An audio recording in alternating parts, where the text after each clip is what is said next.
Hi, this is Bob Weiss. I'm the host of Shaking Your World. Cheers. Folks, welcome home. Yet another edition of Shaking Your World. We are here at the Mighty Shakers in Milwaukee, Wisconsin, and we are doing another one of the Tell Me a Story iterations. We have a longtime guy on the Milwaukee scene, Thay, who's going to be spending a few moments with us and talking about, I don't know, life in general, public television, the future, a variety of things. Thay, welcome home. Hey man, thanks for having me. Honored to have you. It's been a long time. Long time, Yeah. man, long time. What's going on? Nothing, trying to just deal with this COVID thing, social distancing and working from home and, trying to juggle multiple projects. Missed traveling, but, was able to get out a couple of times.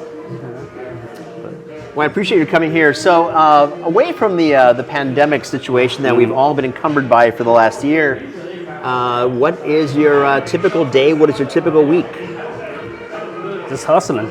9 to 5, Monday through Friday, wake up. The only good thing about that is, you don't have to roll out of bed, get ready, and drive to work. It's the good part of it, I guess. But, some challenges. It's working.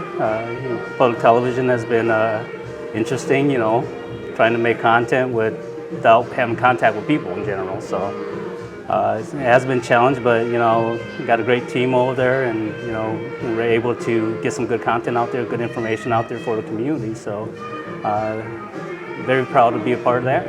But So let's take a moment and tell people what it is you do, what your title is. So I'm the creative services manager over there. Kind of control all the visuals, the graphics, the creative aspects of stuff, from set design to color composition. And For Wisconsin Public Television? No, for Milwaukee Public Television. Milwaukee Public So Television. two different things. So, Okay. Yeah, but it's owned by MATC. They own the license to Milwaukee Public Television. So. Great institution to work for, and So channels 1036 and channels 10 and 36, and all the sub channels that goes with that. So yeah. And besides that, just having fun. Being creative. I think that's my dream job. That's what I've always wanted to do. So it's certainly a challenge. You have to. Everything's new every day. Technology is changing every day. So you have to very kind of set some standards to learn things more every day and grow with the industry. So. And you've been doing this for a long time. Yeah. I've been probably over 26 years in TV broadcast. So, been there from analog to the digital change, from standard to high definition. Now, getting into all the social media and all the virtual stuff that we're diving into because of the pandemic. So, it's fun. It's been a challenge, but it's a good challenge.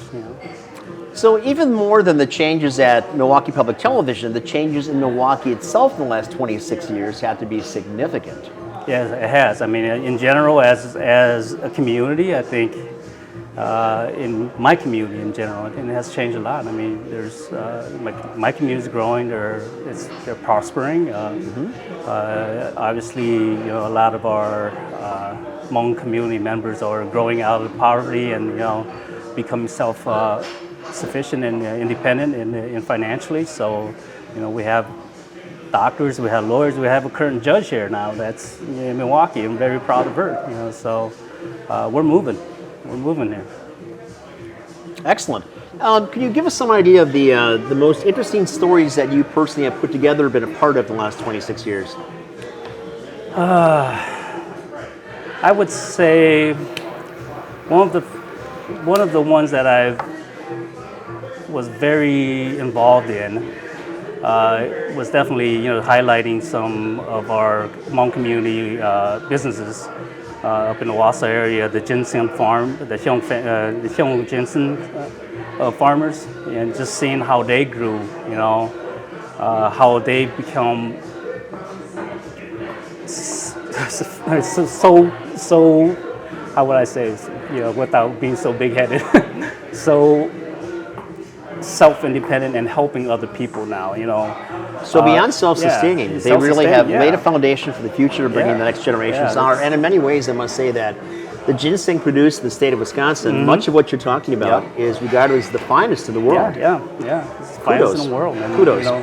They grasped onto the industry and they're making good money doing it. So and helping other communities, in the Hmong communities, into farming and educating about the health and wellness of it too. So Sure. it's a very, very interesting field. And the other one would probably be the Secret War documentary that we did with Milwaukee PBS here, and I think that kind of highlighted what our people sacrificed to get here. Not a lot of people, they know about the Hmong community, but they don't know what our parents had to sacrifice to get us here. So, Well, there's a lot of parts of the Vietnamese conflict or war that are buried to people here. Civilians just really had no idea what was taking place. So it is a significant achievement that your people have been able to rebound as well as they have and make such an impact on this community, to be integrated into the community and to make a significant impact for the future of the community.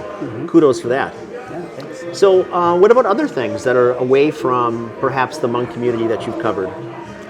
Away from the Hmong community, we covered, and a lot of the civil unrest stuff. I think brought a lot of attention to race issues in here in Milwaukee, and we've always known Milwaukee to be so segregated, and I think that all these civil unrest, political unrest, with the pandemic itself, I think in the black communities, we can certainly relate to that as we grew up in the black community and the Latino community too. So I think that brought a lot of attention to it. I think that was interesting, and just a lot of the pandemic stories in itself, vaccination, educating the community about that. I think it was a big part of the help, and for the community to understand that. And besides that, I have my own Hmong TV show too, and we've been doing that in the Hmong language to help out the Hmong community. So it's those topical things that are happening now and more current news that we're able to, not like the news station where you get snippets of it, but we can actually let our news marinate and tell the story. In depth. In depth, Right. yeah. So let's stick on the Hmong community for a while. So the Hmong were regarded as some extraordinary warriors in the Vietnamese War. And unfortunately, many were left behind, did not make egress to the U.S. And there seems to be a significant foothold in the Milwaukee area for Hmong, more so than perhaps a lot of other cities. Why is that? I think it's just the manufacturing, the job. I mean, it's industry that's pushing them here. Right? When we came to the United States, we were dropped off in Chicago. Just imagine being from the refugee camp and then pulled out of the jungle and then you drop off into the cement jungle and you're looking at skyscrapers that are looking at falling on you. That's where we got our papers. Sure. And then we were shipped to a small little town in Moline, Illinois, and then we stayed there for about a year. Then went to Ronald Reagan's hometown in Dixon, Illinois. Went there for 3 years, and then we were shipped out. Wow. And then a lot of our family, the Yang family, that grew up in Dixon or settled in Dixon, found jobs in Milwaukee. So we slowly migrated here, and Hmong people, they want to move with their family. So if an elder moves, everybody follows. So that's how we got here, and this is a strong foothold. I've been working the assumption that aside from your native tongue, you might have spoken maybe a bit of Cambodian or Vietnamese, maybe a little French. No, just basically just Hmong, and my Hmong has been really become Hmonglish now. So it's I'm stuck in between both just Hmong and English. Maybe you understand a couple of little words of Laotian words, because my dad is full Laotian, so kind of understand that a little bit. But as far as for the Southeast Asian community, there's a lot of similarities, but languages are totally different. Sure. So it's kind of hard to grasp that on. I wish I would have took more time to learn the other languages, but hindsight. Yep. So what are the biggest challenges that you as a Hmong man find in either America or Milwaukee metropolitan area? Or biggest challenges? I don't know. There's always going to be challenges. People are going to look at you differently. Growing up as a kid, you get picked on. You get your racial backslash or slurs, and you learn how to deal with it. and you grow stronger from it. Some people grow stronger in a good way, some people grow stronger in a bad way, you know, but I think it's just patience and, you know, what you're brought up with and being able to adapt to finding good friends that you can count on, being involved in high school, like in sports or something like that you could be a part of, you know, because you're all going for the same goal. You know, you're not, Right. you know, once you put on, you know, I played high school football, so once you put on that helmet and those pads, you're on the field, right? You're fighting for the same team.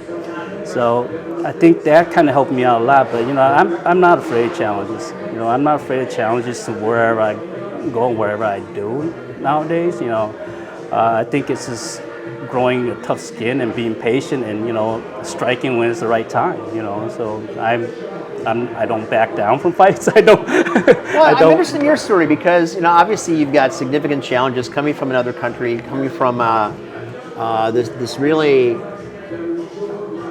unpleasant period in America's history, and now to assimilate here, and coming over the significant odds to becoming a stalwart in your profession as a producer at L for public television. Now that doesn't just happen, and even if you set your mind to something, I'm sure you could not anticipate starting out 30 years ago that you'd be doing what you're doing today. Yeah. So how was that journey? That journey, I think, has to do a lot with faith. I mean, faith and family support. I think, you know, if you would have asked me when I was in high school that you were going to be in TV, it would have never happened, you know. So my dad wanted me to become a doctor or a lawyer like everybody else does, right? But then I went 1 year to community college in biology, and I'm like, no, it's not for me. And the arts is where I got to go. Yeah. So he's like, well, if you want to go to art school, then go to art school, right? So, you know, I just kind of packed everything up and came down to MIAD, right? And just started doing my training here. I mean, I love to draw, I love to cook, I love creative thinking, I love to problem solve creatively. So it kind of just dwelled on me. It just kind of grew on me. And, you know, falling into TV production was just a total accident. It was totally off my scope. You know, I wanted to become art director for ad agency and everything, you know, and during that time, and this is how I got into public television, I mean, to TV in itself. So during that time, I was just still landscaping in the daytime, and then, you know, in the mornings, and then going to school at nighttime. And then one day I was landscaping his backyard, right? And then this guy comes out in his robes and started watering all the dandelions and everything out in his backyard, and marigolds and everything else. And he was like, hey, you do a good job at picking some of these colors out for me. And I'm like, oh, thank you. He goes, where do you go to school? I was like, I go to art school at MIAD. And he's like, well, why don't you stop by my workplace and put in a resume? And I'm like, well, who are you? You know, come to find out, he was Andy Potos, the general manager for Channel 6. So that's how I got my foothold into television, my foot in the door to television, and just started from the ground up. I mean, not knowing anything about studio production or anything like that, and just interning into the graphics department and grinding, and, you know, taking a pay cut to go to work in TV. And it's like, it was hard, but, you know, just being from that, in that studio and hearing cues and hearing the directors yell at you and the producers screaming in the background, it just kind of clicked in, you know, how TV works, you know. So that's how I got into TV. And then once I graduated, I just went right to putting my resume into, you know, graphics, and then was hired by CBS 58, and then from there just jumped into television for 20 years now. So, well, public television is remarkable in so many ways because though everybody has a budget to work with, you're not dependent upon advertisers. You're not. You have subscribers, but you're not worried about advertisers and what you can and can't do in the context of what you want to put together for them. So phenomenal freedoms that you have there. What about the people you work with? Where are they from? What are they doing? The people that I work with, I mean, I work with a bunch of great people. I mean, a bunch of creative people. You go there and everyone has their ideas. Everyone knows how to work together. You know, and, you know, you have your conflicts like every workplace, but, you know, I think all the people that I work with, I've learned and so much from. You know, either being supportive, like their directing style, their producing style, their editing style, the way they light, the way they tell a story, to write, script writing. And I'm not a writer at all. I never read a full Sure. book in my whole life, but it's just understanding these shortcuts to make good content. So all the people there, from learning from Raul Galvan, and he's been there for a long time, as a director. So if you had a message for any kids that might be watching this, or people that aren't quite sure what they want to do in their life, right? Mm-hmm. Recommendations? Just go for it, man. Go for what you want to do. I mean, do something that you enjoy. That's the only way you're going to succeed at it. No matter what, how hard it is, if you enjoy it, you'll put the extra effort into it. And that's what I think that got me through all the hurdles and the mountains. Sure. Getting into TV wasn't easy. You really have to have a thick skin, because it's a team effort, and you have to follow the lead of the directors, the plan, or else it's not going to go through. So you do get yelled at a lot of times, when you start out, but it's the grind. You live for it every day. So you just got to do something you enjoy. Is the membership drive back on for the spring? Are you doing a fundraiser? Well, we always have our pledge drives, but we don't. The auction haven't been happening because it's just been a lot of work and a lot of financially it wasn't getting back the revenue that we want. So it's a struggle. It's a struggle to find money, to make good TV. So. Are you finding it more difficult in this environment, in the pandemic days, to find those sponsors than you had in the past? That would be out of my scope. I think that would be much more of underwriting. But we always have all of our good underwriters have always been public television supporters, and we have some great people in the community that cares about public television and that funds us. State funders to your monthly membership givers. So I think we're doing pretty well compared to a lot of other TV stations too, and within the problems that we're facing with the pandemic. And I think we have a great team over there that are pushing it along and trying to get us as much resources as we can.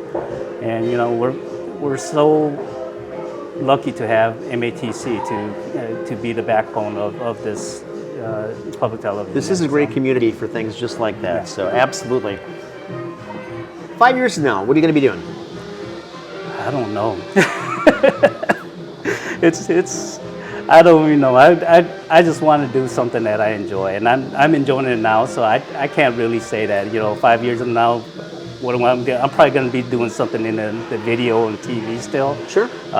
Want to get into more cooking, more arts, more hands-on training on painting again and drawing again, and I dabble with technology so much that I miss the fundamentals, the basics, and sometimes I tell my wife, I was like, what, I'm staring at the screen too long, I'm going to go outside and fix a car, right? And those are the times that you enjoy the most, is just doing something different, right? So, right. Yeah. Cool. So kids? One daughter. I'm not the traditional Hmong guy that wants a lot of kids, and it was kind of our decision to just kind of say, hey, you know what? If I'm going to bring somebody in there, I'm going to give it all my all. So she's married, and it's a blessing to have her. And everyone's like, oh, you have to have a son. I'm like, no, I grew up with myself. I don't want another one myself to raise because it's going to be difficult. So nice. So you're talking about food. What's your favorite food, man? I love eating everything. I think every culture has a dish that is phenomenal. I mean, as far as Hmong food, I mean, I love all the traditional Hmong food I grew up with, and that's home cooking. That's what you were born with, and that's what your tongue is always your palate's always going to taste like. But crave for or want. But for me, I think as I get older, it's my palate has changed. I mean, I don't crave for all the heavy stuff anymore. So You know, I like simple pork dishes. You know, boiled pork with collard greens, or stewed pork with collard greens. You know, some simple light stir fries sometimes, and you know, a lot of noodle dishes. You know, a lot of noodle soup dishes. So you know, I dabble that with making pho a lot, and papaya salads. You know, I love making those, and barbecues, and you know, I just love the process of cooking in general. So. Talk about what you guys cooked in Florida, your recent trip. Oh, recent trip in Florida. I actually brought some elk from Colorado that my brother-in-law sent me. Well, that's rather non-indigenous to Florida, but okay. Yeah, we brought some down there, and then once you get down there, you have the blue crabs. You can make a blue crab stew. You can make blue crab curries. You can make what else did we have? There's some short ribs. That was amazing. There's a lot of barbecues. Okay. Favorite restaurant in Milwaukee? Favorite restaurant in Milwaukee? I would have to say, I got so many. People are gonna hate me now. I would have to say that the go-to in the last 10 years was Fonz Garden up the street. I think they have the best egg rolls and the best vermicelli salad with the barbecue pork on top of it. And their egg roll sauce is amazing. I want that recipe. Vientiane up on 35th and National there. I think they have really authentic, great dishes. Your labs, your papaya salad, your pad thai, amazing soups too. That's a good go-to. Asian fusion. It's a new venture of mine, that just had tried it and never was really into Szechuan dishes or anything like that, but they make superb fish pickled soup. Oh, it's amazing. And their steamed fish, I think it's great. Their seafood is excellent. And then lamb skewers too. So what about drinks? What do you drink? Drinks. I've been changing up and down. I used to be a beer guy, and then it's just outgrew it. I can't even drink beer anymore. Maybe I'll have one or two. I'm more a vodka person. Vodka mixed with soda water, a little dash of sweet. Simple guy. Sometimes I pair a lot of wines with what I drink with my meal. Sure. So as you get older, your palate changes. It sure does. So if you had your druthers, you could be in any city you want to be in the U.S. For work, for just living, where would that be? Any city. I would say Denver would be one of them. Okay. Would be top of my list in the summertime. Tampa would be the second on the list.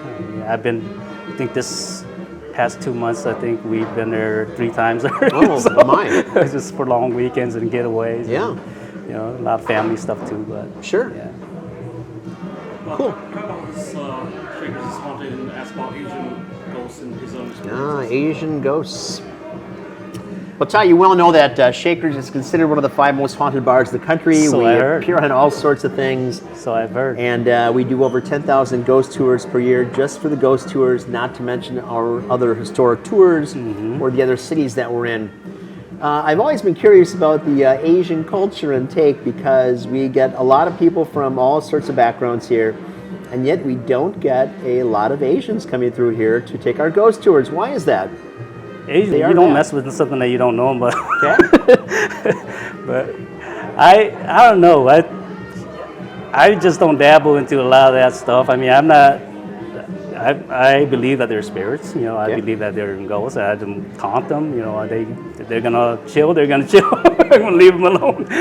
But a lot of Asian people. I think we hear a lot of stories back in our country. Back in Laos and even in refugee camps. It's just living in poverty. Just seeing a lot of stories that suffering that people will go through, a lot of people dying, and I just one of my most horrific memory in the refugee camp was one of the girls that kind of lived down on the other little building from ours and in the hill, and these are just wood stake buildings too. So it's, they went to every day they would, a lot of people would go out into the city and try to find labor and try to find work, and she actually fell off the bus, and the bus came back and rolled over her, and she died. And it's just one of the most horrific stuff to see was, they bringing her body back, and they were just cleaning that body like right on the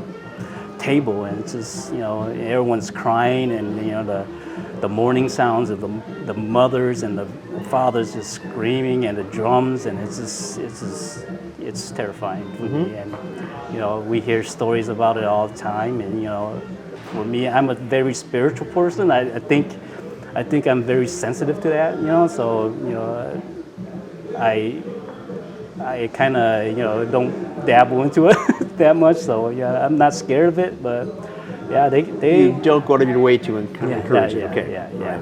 All right. Interesting. Have you had your own experience seeing ghosts? Or your family? I have seen them, but it's kind of much more of in a dream state, like Okay. so it's kind of like you're walking, you're sleepwalking, so Okay. it's not like as far as like, hey, I see someone behind you, but when you snap out of it, you're kind of like just in a daze of being somewhere else. And we have these little things called, they call them punzong. It's kind of small little kind of creatures with the long hair, but they're real tiny, and they would go and get you out of bed, and they call them they just call them punzong. How do you spell that? Punzong.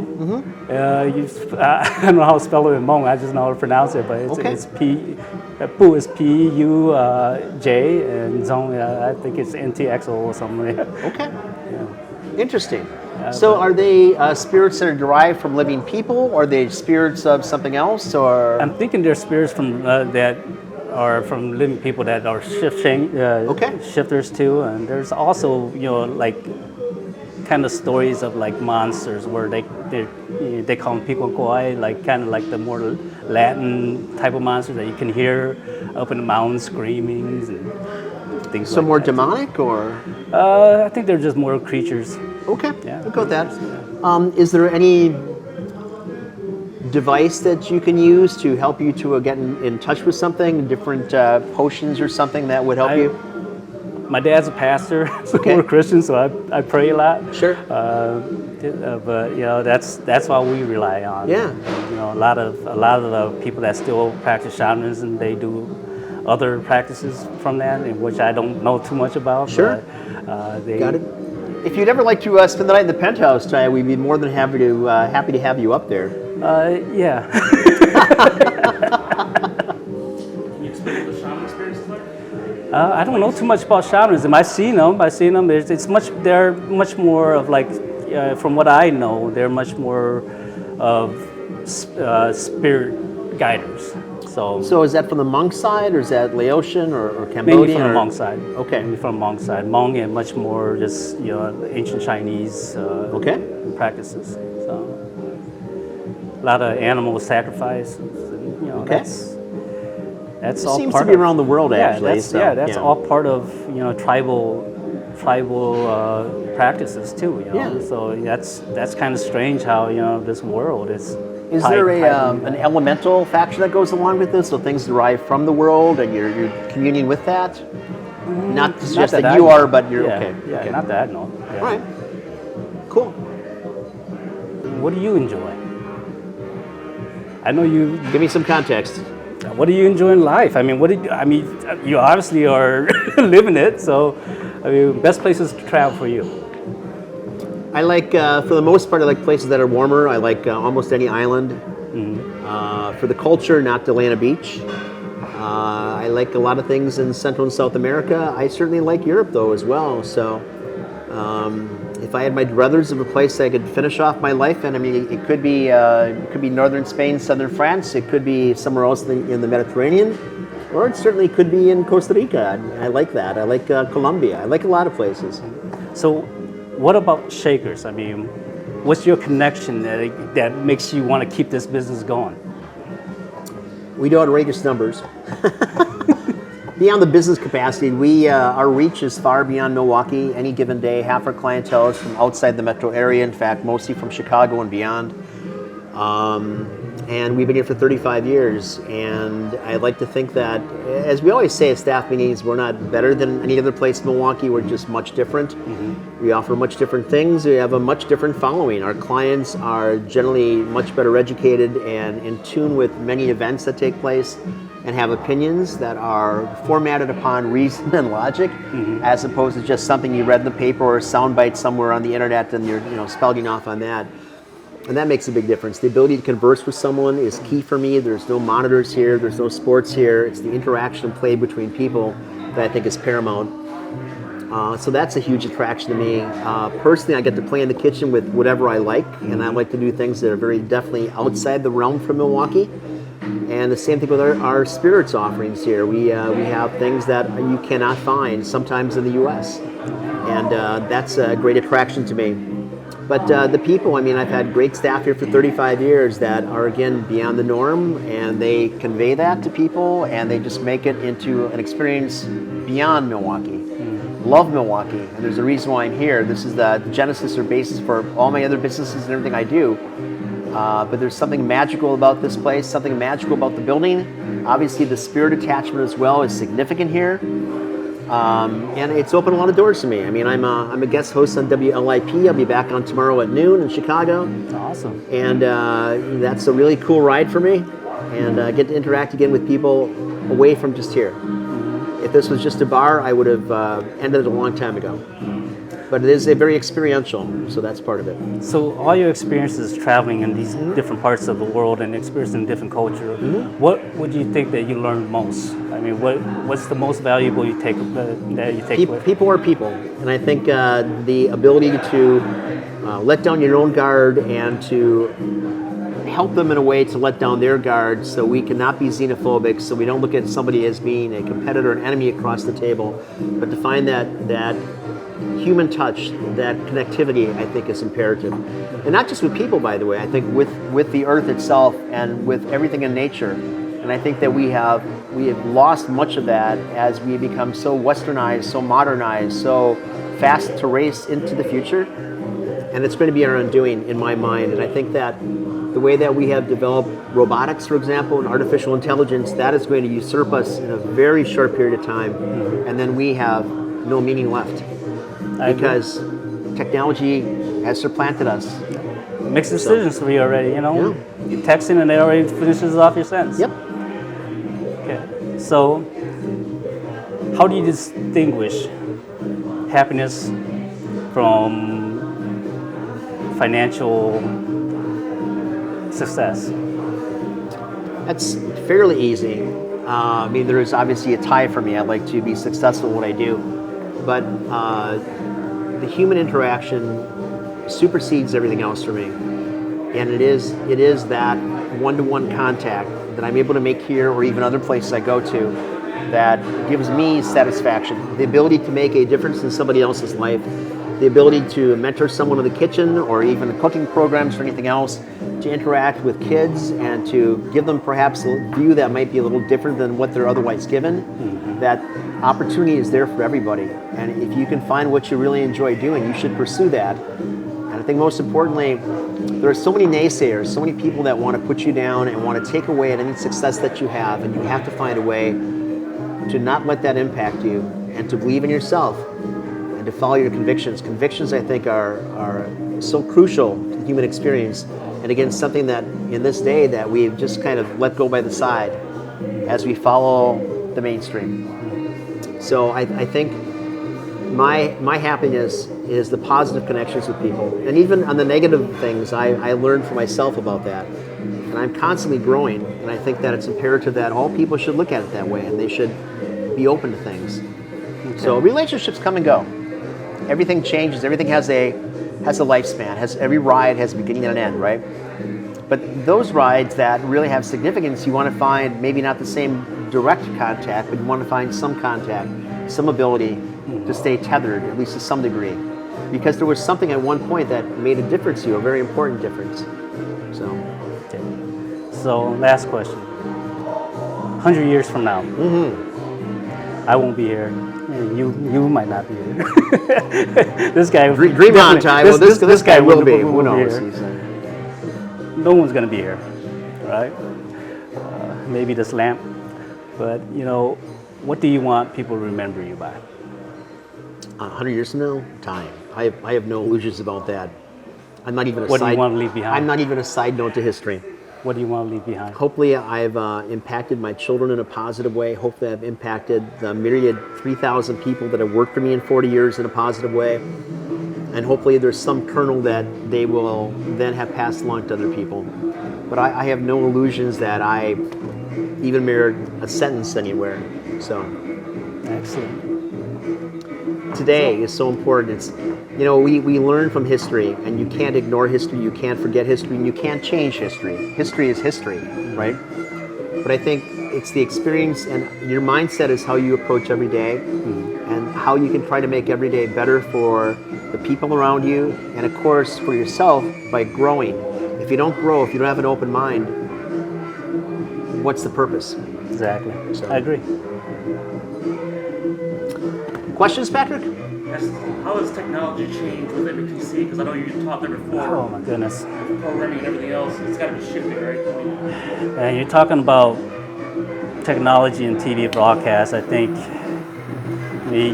you're looking at how people shoot right now, and gear that we used 10 years ago, and the cost of it compared to now, where you can do all these DSLR shoots. You can shoot from your iPhone. You can cut from your iPhone now, and get as good as a quality picture or out of that you had 10 years ago, right? So it's just basically it's not the technology. I mean, the technology is there, but it's the content. How you develop it, how you tell the story. Just giving proof. I mean, you look at all these virtual interviews that people are doing with their webcams. You're still getting an audience. You're not getting a pretty picture, but you're still getting an audience. So, as my great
It's a great new opportunity too to develop that content for them.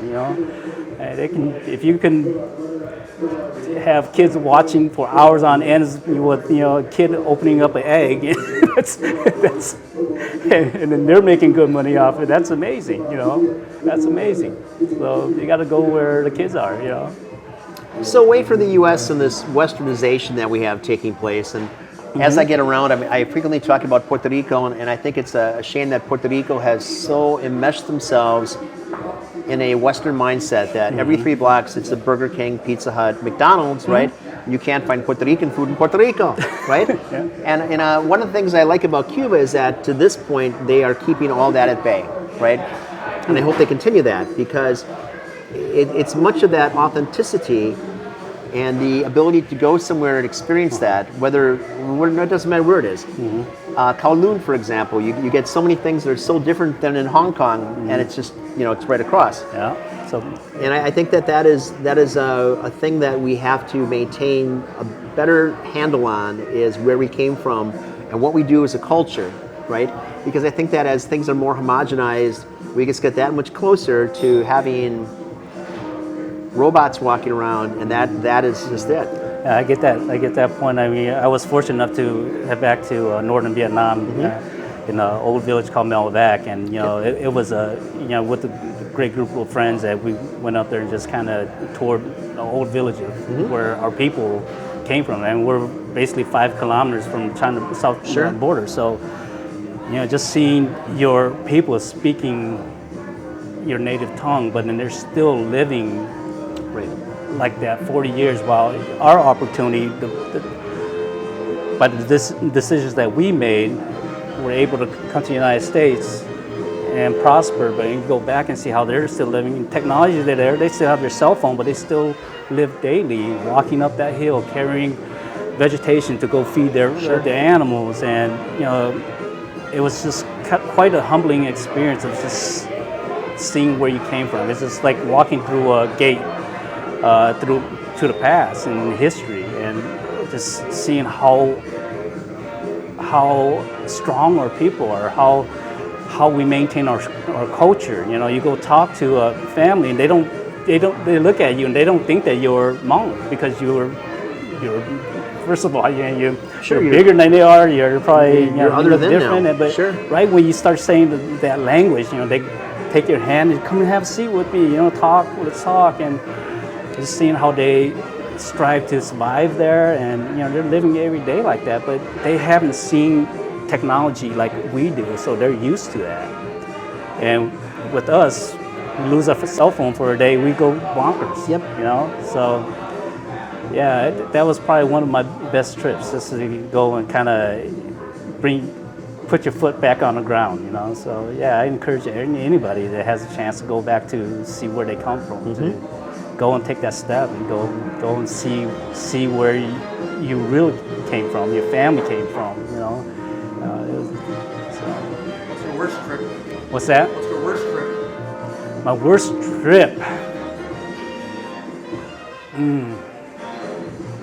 I would say it's not only one. It was just one worst experience. I think going to Pattaya.